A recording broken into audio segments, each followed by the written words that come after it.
Shalom, salam sejahtera bagi Bapak Ibu, Saudara-saudara, anak-anak yang dikasihi oleh Tuhan Yesus Kristus.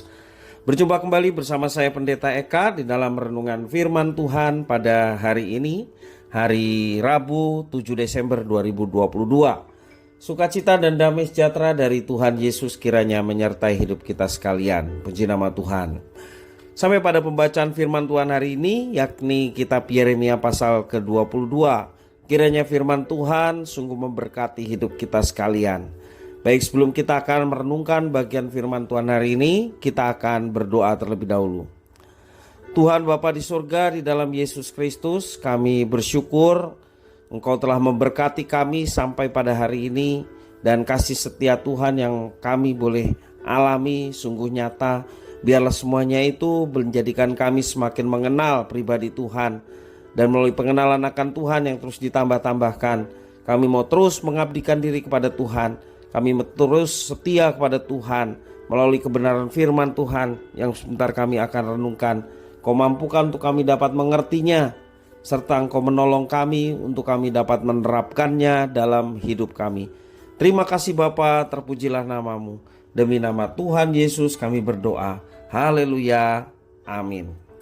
Bapak Ibu Saudara-saudara, saya akan membacakan dalam Yeremia pasal 22 ayat 13 sampai 30. Demikian firman Tuhan.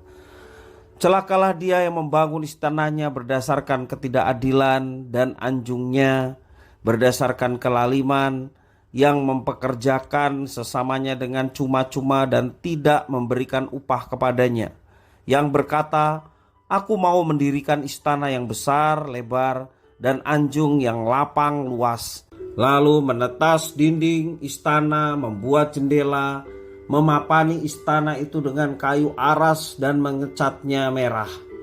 Sangkamu rajakah engkau jika engkau bertanding dalam hal pemakaian kayu aras? Tidakkah ayahmu makan, minum juga dan beroleh kenikmatan? Tetapi ia melakukan keadilan dan kebenaran, serta mengadili perkara orang sengsara dan orang miskin dengan adil. Bukankah itu namanya mengenal aku? Demikianlah firman Tuhan. Tetapi matamu dan hatimu hanya tertuju kepada pengejaran untung, kepada penumpahan darah orang yang tak bersalah, kepada pemerasan dan kepada penganiayaan. Sebab itu beginilah firman Tuhan mengenai Yoyakim bin Yosia, Raja Yehuda. Orang tidak akan meratapi dia. Aduhai abangku, aduhai kakakku, orang tidak akan menangisi dia. Aduhai tuan, aduhai seri paduka. Ia akan dikubur secara penguburan keledai, diseret dan dilemparkan keluar pintu-pintu gerbang Yerusalem. Naiklah ke gunung Libanon dan berteriaklah. Perdengarkanlah suaramu di pegunungan Basan. Berteriaklah dari pegunungan Abarim, sebab semua kekasihmu sudah hancur. Aku telah berbicara kepadamu selagi engkau sentosa, tetapi engkau berkata, aku tidak mau mendengarkan. Itulah tingkah lakumu dan sejak masa mudamu, sebab engkau tidak mau mendengarkan suaraku.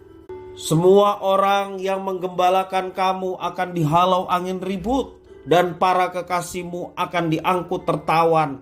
Pada waktu itu engkau akan menjadi malu dan bernoda dari sebab segala kejahatanmu.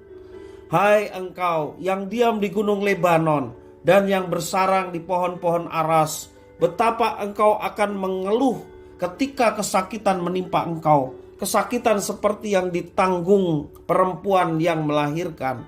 Demi aku yang hidup, demikianlah firman Tuhan. Bahkan sekalipun Konya bin Yoyakim, Raja Yehuda, adalah sebagai cincin meterai pada tangan kananku, namun aku akan mencabut engkau. Aku akan menyerahkan engkau ke dalam tangan orang-orang yang berusaha mencabut nyawamu, ke dalam tangan orang-orang yang engkau takuti, dan ke dalam tangan Nebukadnezar, Raja Babel, dan ke dalam tangan orang-orang Kasdim. Aku akan melemparkan engkau serta ibumu yang melahirkan engkau ke negeri lain yang bukan tempat kelahiranmu. Di sanalah kamu akan mati. Tetapi ke negeri yang mereka rindukan untuk kembali ke situ, mereka tidak akan kembali. Adakah konya ini suatu benda yang hina? yang akan dipecahkan orang, atau suatu periuk yang tidak disukai orang? Mengapakah ia dicampakkan dan dilemparkan ke negeri yang tidak dikenalnya? Hai negeri, negeri, negeri, dengarlah firman Tuhan. Beginilah firman Tuhan, catatlah orang ini sebagai orang yang tak punya anak, sebagai laki-laki yang tidak pernah berhasil dalam hidupnya, sebab seorang pun dari keturunannya tidak akan berhasil duduk di atas tahta Daud dan memerintah kembali ke Yehuda. Bapak, Ibu, saudara-saudara yang dikasihi oleh Tuhan, pembacaan firman Tuhan hari ini berisi nubuat kepada dua raja Yehuda, yakni Yoyakim dan Konya. Kepada Raja Yoyakim disampaikan teguran Tuhan karena ia memerintah secara lalim, hanya mencari keuntungan sendiri, bahkan tega memeras, bahkan menumpahkan darah orang lain. Karena itu tidak ada orang yang meratapi kematiannya. Kepada Konya juga disampaikan mengenai kesusahan yang akan dialaminya, yaitu ia akan dibuang ke Babel dan tidak akan ada lagi keturunannya yang menjadi raja Yehuda. Yoyakim dan Konya adalah anak dan cucu dari Raja Yosia. Yoyakim menjadi raja menggantikan saudaranya Yoahas yang ditawan Fir'aun ke Neko ke Mesir. Raja Yosia merupakan raja yang melakukan keadilan dan kebenaran. Yosia juga melakukan pembaruan iman dan hidup keagamaan di Yehuda dan berbalik untuk beribadah hanya kepada Tuhan yang telah memilih mereka sebagai bangsa pilihan. Tidak pernah ada baik sebelum dan sesudah Raja Yehuda yang bernama Yosia sepenuhnya mengasihi Tuhan. Dikatakan di dalam 2 Raja-Raja pasal 23-25 bahwa Yosia adalah raja yang sangat mengasihi Tuhan dan tidak ada raja yang seperti dia. Firman Tuhan mengatakan sebelum dia tidak ada raja seperti dia yang berbalik kepada Tuhan dengan segenap hatinya, dengan segenap jiwanya dan dengan segenap kekuatannya, sesuai dengan segala Taurat Musa, dan sesudah dia tidak ada bangkit lagi yang seperti dia. Itulah Yosia.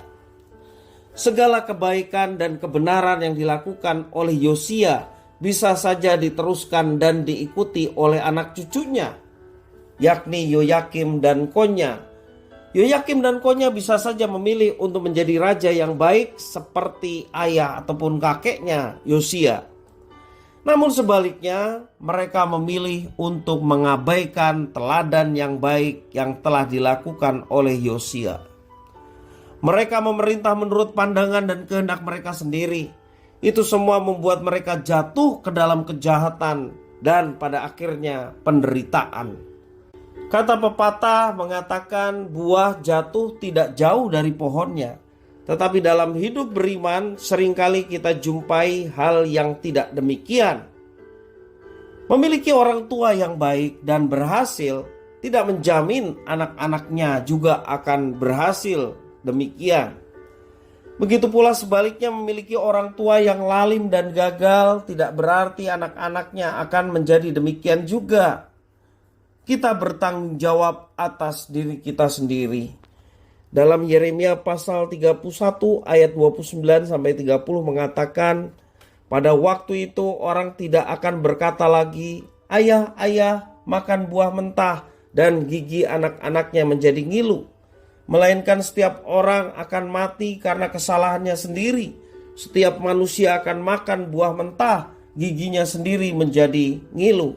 Artinya setiap manusia bertanggung jawab atas dirinya sendiri. Bapak, Ibu, saudara-saudara yang dikasihi oleh Tuhan, dalam kehidupan ini ada banyak sekali teladan baik yang bisa kita lihat. Pelajari dan ikutilah teladan orang yang baik. Ketika orang tua kita memberikan satu teladan yang baik, ikutilah itu. Ketika tokoh-tokoh Alkitab, bahkan Tuhan Yesus sendiri memberikan satu contoh hidup yang baik, yang berkenan kepada Tuhan, ikutilah itu, teladanilah itu.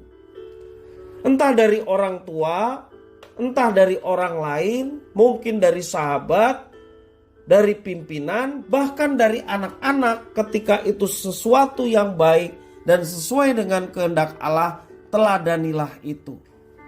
Mari kita memilih teladan yang baik. Teladan yang baik adalah sikap hidup, tingkah laku, perbuatan yang sesuai dengan kehendak Tuhan. Itulah yang terbaik yang Tuhan ingin kita pun kerjakan. Di dalam Alkitab banyak sekali contoh-contoh seperti itu. Seperti Yeremia yang melakukan kehendak Tuhan dan tidak takut terhadap tantangan dan ancaman, bahkan yang mengancam nyawanya. Dia tetap setia, bahkan memberitakan apa yang dikehendaki oleh Tuhan, walaupun yang dia dapatkan adalah pesakitan. Tetapi Yeremia setia melakukannya. Itu suatu teladan yang baik, tetap setia dalam segala sesuatu yang dialami, karena ada Tuhan yang menyertai dan memberkati. Sekali lagi, mari kita memilih teladan yang baik, teladan yang sesuai dengan kehendak Tuhan, maka kita pun akan mengalami penyertaan dan berkat-berkat-Nya. Kiranya firman Tuhan memberkati kita sekalian. Kita berdoa. Tuhan Bapa di surga, terima kasih atas firman Tuhan. Mampukan kami untuk mengerjakannya dalam hidup kami, sehingga nama Tuhan dipermuliakan dan hidup kami pun boleh menjadi berkat bagi sesama. Karena hal-hal yang baik itulah yang kami kerjakan dan lakukan. Terima kasih Bapa atas firman Tuhan. Demi nama Tuhan Yesus kami sudah berdoa dan bersyukur pada Bapa di surga. Haleluya. Amin.